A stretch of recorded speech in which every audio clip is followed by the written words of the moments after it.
Perkenalkan, saya Yulia Tasya Danim B1C024027 dari kelompok 4. Kali ini saya akan memaparkan hasil dari laporan praktikum mikrobiologi dasar acara 3, yaitu karakterisasi morfologi dan biokimia mikroorganisme. Yang pertama, pengamatan mikromorfologi bakteri. Ada pewarnaan gram, yaitu digunakan untuk membedakan jenis bakteri berdasarkan struktur dinding selnya. Bakteri yang terlihat merah muda menunjukkan sifat gram negatif, yang berarti dinding selnya tipis sehingga kristal violet mudah hilang dan kemudian diwarnai oleh safranin. Selain itu ada pewarnaan endospora yang digunakan untuk membedakan endospora dengan sel vegetatif. Endospora memiliki dinding sel yang keras sehingga hanya bisa diwarnai dengan malakit hijau dengan pemanasan, sedangkan sel vegetatifnya nantinya akan tetap berwarna merah. Untuk hasil pengamatan didapatkan pada pewarnaan gram didapatkan hasil berwarna merah muda, artinya bakteri tersebut merupakan bakteri gram negatif dan di dalam beberapa sel tampak struktur kecil berwarna hijau, bulat atau oval yang menandakan adanya endospora. Kedua adalah pengamatan hifa dan spora jamur. Jamur berkembang biak melalui spora, yaitu alat reproduksi yang memungkinkan memperbanyak diri dan mempertahankan keturunannya. Ketika spora jatuh, ia akan menumbuhkan hifa baru. Nah, hifa tersebut merupakan benang halus tempat jamur tumbuh dan menjadi unit dasar tumbuh jamur. Beberapa hifa ini akan kumpul membentuk miselium, yaitu jaringan yang lebih besar yang biasanya terlihat seperti kapas putih pada substrat.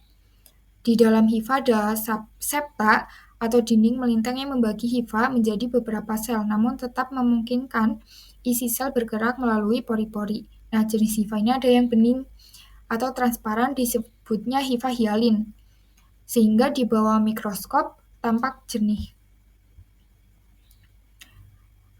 Selanjutnya yeast. Yeast ini adalah jamur bersel tunggal yang mikroskopis. Secara makroskopis, koloni yeast berukuran besar, berwarna putih, permukaan halus dan mengkilat. Koloninya ini rata, marginnya bergelombang, bentuknya tidak beraturan, dan sifatnya tembus cahaya. Untuk mikroskopisnya, sel yeast memiliki ukuran bervariasi, panjangnya sekitar 50-20 mikrometer dan lebar 1-10 mikrometer. Bentuknya ada yang bulat, silindris, batang, dan berbentuk tunas.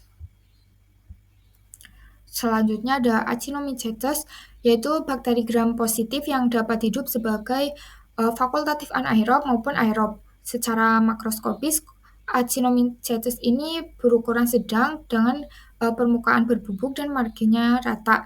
Warna koloni bagian atas tampak hijau keabu-abuan, sedangkan bagian bawah warnanya putih kekuningan dan sifatnya tembus cahaya. Koloninya berbentuk cembung dan menunjukkan sesuai dengan karakteristik pertumbuhan khas bakteri ini. Secara makroskopis, Actinomycetes bentuknya filamen halus atau hifa yang menyerupai jamur. Selnya berbentuk batang dan tersusun tunggal maupun berkelompok. Dan untuk ini ada spirulina. Nah, organisme ini bentuknya filamen panjang yang melingkar seperti pegas. Selnya silindris kecil dan tersusur berderet membentuk filamen. Warnanya ini biru hijau karena kandungan klorofil A dan pigmen vicocyanin atau pigmen biru khas cyanobacteria. Sifatnya prokariot, termasuk dalam kelompok Cyanobacteria alga biru hijau dan biasanya berbentuk dalam bentuk filamen spiral yang dapat hidup sendiri atau bergelombol. Nah, untuk Microcystis, yaitu salah satu genus Cyanobacteria atau gangan biru hijau yang hidup di perairan tawar. Nah, organisme ini sifatnya fotosintetis sehingga dapat menghasilkan makanannya sendiri melalui klorofil. Selnya berbentuk bulat atau oval kecil.